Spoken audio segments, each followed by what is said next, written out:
My name is Lisa Miller, and I live in Denver, Colorado. For as long as I can remember, I've felt like an outsider in my own home. My dad, John, remarried when I was 10, and since then, everything in my life seemed to revolve around my stepmom, Karen, and her daughter, Hazel. Karen came into our lives with her perfect smile and her perfect daughter, and it didn't take long for my dad to start treating them like royalty.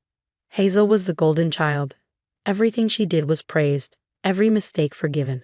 Meanwhile, I was expected to pick up after her, do her chores, and somehow be grateful just to exist in their world. Birthdays came and went with elaborate parties for Hazel, while mine barely got a cake. My dad said it was because I was more mature and didn't need all the fuss. I didn't buy it.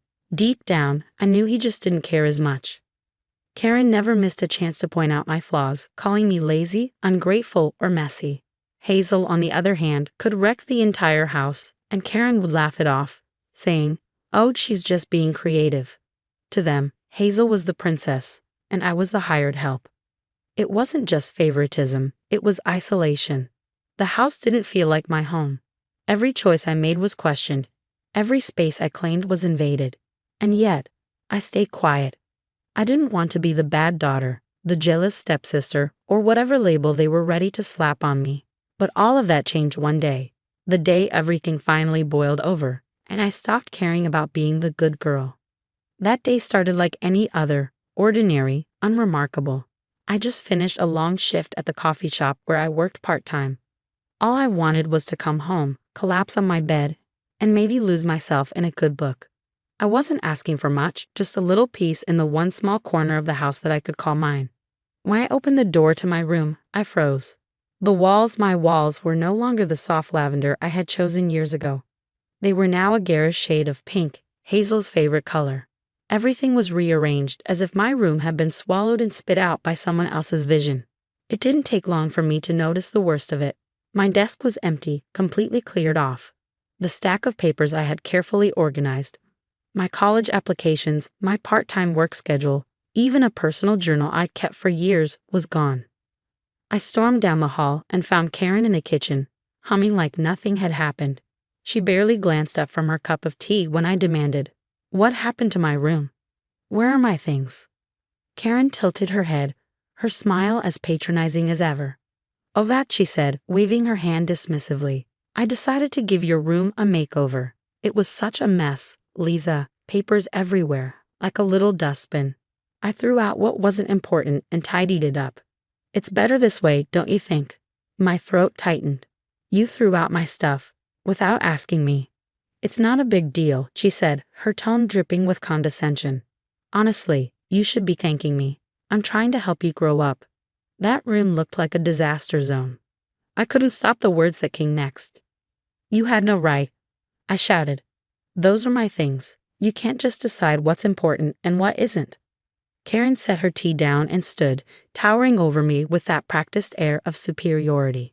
"Lisa, you've been nothing but ungrateful since the day I came into this house. You've always hated me and Hazel too. Maybe it's time you take a good look at yourself and see why that is." Something inside me snapped. Years of frustration, neglect, and humiliation poured out all at once. Before I could think, before I could stop myself, I slapped her. The sound echoed through the kitchen, cutting through the silence like a blade. Karen gasped, her hand flying to her cheek as if I'd shattered her entire world. "What's going on here?" My dad's voice boomed from behind me. He'd come home just in time to witness the aftermath. "She hit me, John," Karen wailed, her voice trembling as if she were the victim of some grand injustice. "I was only trying to help her, and she hit me." My dad's eyes narrowed, locking onto me like I was a stranger who had trespassed into his perfect little family. "Lisa, how could you? She's done nothing but try to help you, and this is how you repay her." I couldn't believe what I was hearing. "She threw out my stuff, Dad. She painted over my room without asking. How is that helping me?" "You're selfish," he snapped, his face red with anger. "You've always been selfish. You hate Hazel because you're jealous of her. And now this? Hitting Karen? You've gone too far this time." Karen sniffled dramatically, clutching his arm. "I can't stay in a house where I'm disrespected like this. Maybe it's better if I leave. Hazel and I don't deserve to be treated this way." John put his arm around her, comforting her while glaring at me. You see what you've done, Liza? You're tearing this family apart. Tearing the family apart. That's what he thought of me. Not the years of favoritism, not the blatant disregard for me as a person. No, the problem was me standing up for myself. In that moment, I realized something important. I didn't belong in this house, and I never had. Whatever they call the family, I wasn't part of it. And for the first time, I didn't care. 3 years passed after that day, and I hadn't spoken to my dad, Karen, or Hazel since. Cutting ties with them wasn't easy, but it was necessary. I moved out a few months after the incident and built a life for myself. It wasn't perfect, but it was mine, free from the constant weight of their judgments. Then one afternoon, as I was finishing up a shift at the local library where I worked, my phone buzzed. The caller ID showed a name I hadn't seen in years. Dad. For a moment, I debated ignoring it, but curiosity got the better of me. I answered, my voice colder than I expected. What do you want? His voice was frantic, a tone I had never heard from him before. Liza, please. I know I'm the last person you want to hear from, but I need your help. Please just listen. I didn't respond immediately, and he took my silence as permission to continue. Karen and Hazel. They've left me, he said, his voice breaking. They kicked me out of the house. I made a mistake. A stupid mistake. I lost some money in a bad investment, and now Karen says I'm useless. Hazel, she sided with her. They've taken everything, Liza. Everything. I have nowhere else to go. I almost laughed at the irony. This was the man who once told me I was selfish, who had accused me of tearing the family apart. Now he was the one cast out by his precious wife and little princess. Liza, he said again, his tone desperate. I know I was a terrible father. I know I hurt you, but I've changed. I see now how wrong I was. I miss you, and I need you. You're the only one I can turn to. Please just give me a chance to make things right. I felt a storm of emotions rising inside me, anger, sadness, even a small pang of pity. But pity wasn't enough to erase years of neglect and pain. You need me now? I said, my voice steady but firm. You didn't need me when I was begging for your love, for just a little bit of fairness.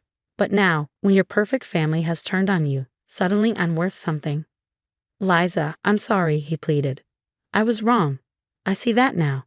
Please just let me explain. No, Dad, I interrupted. You don't get to come back into my life and act like everything's fine. You made your choice a long time ago. You chose Karen and Hazel over me, again and again. And when I finally stood up for myself, you called me selfish. You called me jealous. Do you even realize how much that hurt? He didn't respond right away, and I could hear him breathing heavily on the other end of the line. I'm sorry, he said finally, his voice trembling. I know I failed you, but I'm asking for your forgiveness, for your help. Please, Liza, I'm begging you. For a moment, I considered it. Part of me wanted to believe he could change, that this was his way of making amends. But then I thought about the years of hurt, the nights I cried myself to sleep, the way he always looked at me like I was a problem to be fixed. No, Dad, I said, my voice firm. I can't do this anymore. You made your bed. Now you have to lie in it. Go find Karen. Go find Hazel. They're your family, remember? I was just the selfish one, the jealous one. Isn't that what you said? Liza, please. No, I said, cutting him off. Don't call me again. I've moved on, and I'm not going back. I hung up before he could respond, my hands shaking slightly as I put the phone down. A strange mix of emotions flitted through me, sadness, anger, but also relief. For the first time in my life, I had stood my ground without wavering. That phone call could have been a chance for reconciliation, but I realized I didn't owe him anything. Not my forgiveness, not my time, and certainly not my help. Walking home that evening, I felt lighter, as if a weight I carried for years had finally been lifted. In the weeks that followed that phone call, I found myself reflecting on everything I'd been through. For so long, I had believed that my family's love, or lack of it, defined me. That somehow, their approval or rejection was the measure of my worth. But now, with that final chapter behind me, I could see things clearly for the first time. I wasn't the broken girl they always tried to make me believe I was. I wasn't the messy, ungrateful, or selfish person they painted me as. I was someone who had survived years of neglect and favoritism, who had fought to find her voice and her place in a world that constantly pushed her aside. Cutting ties with them wasn't just an act of rebellion. It was an act of self-preservation. And now, for the first time, I felt free. My life after leaving them had been far from easy, but it was mine. I carved out a path for myself, no matter how rocky it had been. I moved into a small apartment downtown, just big enough for me and the cat I adopted from a local shelter. I named her Hope because that's what she brought me. I started painting again, something I hadn't done since I was a teenager. Back then, Karen always mocked my messy little hobby, and my dad never bothered to defend me. But now, my art had become a source of joy and healing. I turned one corner of my apartment into a studio, splattered with colors and canvases that told stories of freedom, strength, and renewal. The people in my life now weren't perfect, but they were kind. I had friends who checked in on me, who celebrated my victories, no matter how small. They didn't see me as a burden or an afterthought. They saw me for who I was. One afternoon, as I sat in my studio, the sunlight streaming through the window, I realized just how far I had come. I wasn't angry anymore. Not at my dad, not at Karen, not even at Hazel. Anger had been the fuel that kept me going for years, but now I didn't need it. Letting go of them wasn't just about cutting ties. It was about letting go of the hurt, the resentment, and the weight of their expectations. I thought about my dad's voice on the phone that day, filled with desperation and regret. A part of me hoped he would find his way, that he would learn from his mistakes. But that wasn't my burden to carry. I wasn't responsible for his choices, and I wasn't obligated to save him from the consequences of his actions. For the first time in my life, I felt proud of myself, not for what I'd accomplished, but for who I had become. I was no longer the girl who begged for scraps of affection from people who didn't see her worth. I was a woman who had chosen herself, who had walked away from toxicity and built a life filled with love and purpose. That night, I went out with my friends to celebrate. We laughed, we toasted, and for the first time in years, I felt completely at peace. I wasn't defined by my past anymore.